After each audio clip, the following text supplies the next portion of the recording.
И все-таки салют есть. Он идет либо на ботаническом парке, либо на Экспо. То есть они умудрились все-таки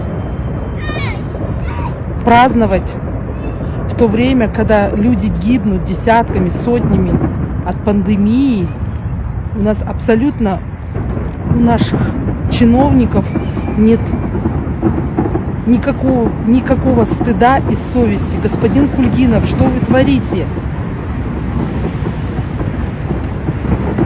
Слышите звук?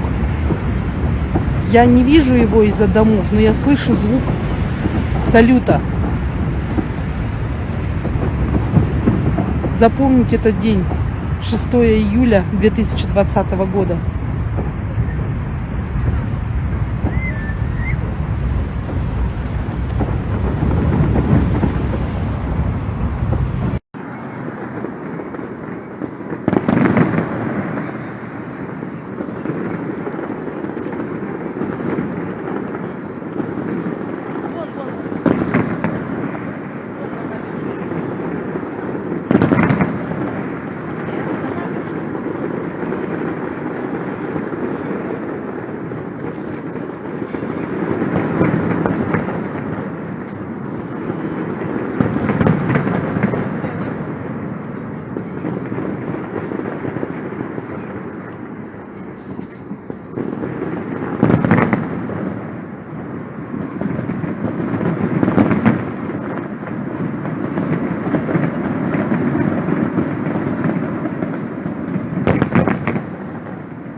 Завтра будет дождь. После салюта всегда дождь.